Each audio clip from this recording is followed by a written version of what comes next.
Hello guys, நான் தான் உங்கள் Dinesh. Welcome back to our channel. நம்ம சேனலில் ட்ராவல் ரிலேட்டடான வீடியோஸ், அப்புறம் பைக் ரிலேட்டடான வீடியோஸ் இதெல்லாம் நான் போஸ்ட் பண்ணுவேன். ஸோ மறக்காமல் சப்ஸ்கிரைப் பண்ணிக்கோங்க. மேபி உங்களுக்கு யூஸ் ஆகலாம். நான் வளர்த்து வச்சா உங்களுக்கு தெரியும். இது என்னோடய ஃபேஸ் காட்டி வீடியோ போடுற ஃபஸ்ட்டு மோட்டோ விலாகுங்க. நான் அந்த வீடியோவை சிறப்பாக நடத்துவோன்னு எனக்கு நம்பிக்கை இருக்குது. வாங்க வீடியோக்குள்ளே போகலாம்.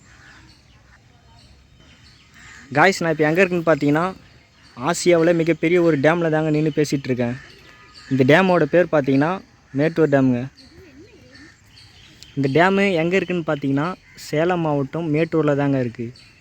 எதுக்காக இந்த டேமுக்கு ஆசியாவில் மிகப்பெரிய டேமுன்னு பேர் வந்ததுன்னு பார்த்தீங்கன்னா, இந்த டேமை வந்து 1925 தாங்க கட்ட ஆரம்பிக்கிறாங்க.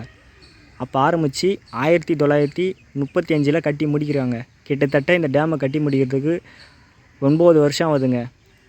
அப்போ கட்டி முடித்த புதுசில் இந்த டேம் தாங்க ஆசியாவில் மிகப்பெரிய டேமும் அதேமாரி உலகத்திலே மிகப்பெரிய ஒரு ஏரியாவும் விளங்குச்சிங்க. இந்த டேமை கட்டி முடிக்கிறதுக்கு கிட்டத்தட்ட 4.80 கோடி ரூபாய் அப்போயே செலவாயிருக்குங்க. கிட்டத்தட்ட 89 வருஷத்துக்கு முன்னாடிங்க அவ்வளோ ரூபாய் செலவு பண்ணி கட்டியிருக்காங்க. இந்த டேமோட ஹைட்டு பார்த்திங்கன்னா கிட்டத்தட்ட 214 அடிங்க. இந்த டேமோட நீர் சேமிப்பு எவ்வளோ ஹைட்டுன்னு பார்த்தீங்கன்னா 120 அடிங்க. இந்த அணையோட கொள்ளளவு பார்த்திங்கன்னா 93.50 TMCங்க.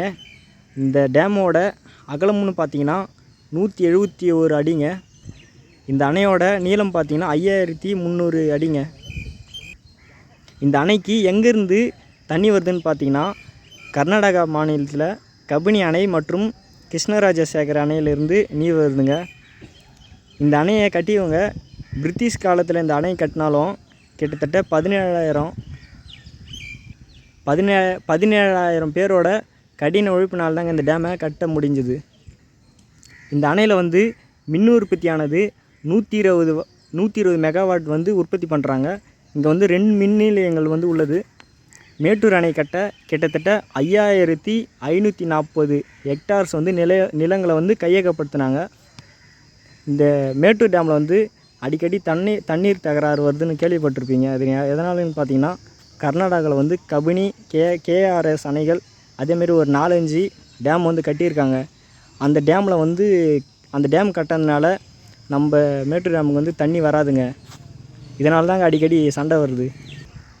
சந்தன கடத்தல் வீரப்பன் ஐயா எல்லாருக்கும் உங்களுக்கு தெரியுங்க. அவர் இருக்கும்போதெல்லாம் இந்த டேமுக்கு வந்து தண்ணி பிரச்சனை வரலைங்க.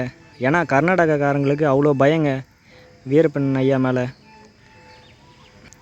அவர் எப்போ வீரப்பன் ஐயாவை கொண்டாங்களோ அதுலேருந்து தாங்க இந்த தண்ணி பிரச்சனை அதிகமாச்சு. அதுக்கு முன்னாடினா கர்நாடகாக்காரன் தண்ணி விடலன்னா வீரப்ப ஐயா வந்து கர்நாடகா ஆளுங்களை வந்து தூக்கிட்டு கடத்திட்டு போயிட்டு கொலை பண்ணிவிடுவார். அந்த பயத்தினால தண்ணிலாம் கரெக்டாக வந்துட்டு இருந்துங்க, எந்த பிரச்சனையும் இல்லை. அதேமாரி இந்த டேமுக்கு வந்து வயசு எவ்வளோ ஆகுதுன்னு பார்த்தீங்கன்னா கிட்டத்தட்ட 89 வயசு ஆக போகுதுங்க. இப்போ 2024 8ஆம் மாதம் வந்துச்சுன்னா 89 வயசு முடியுதுங்க.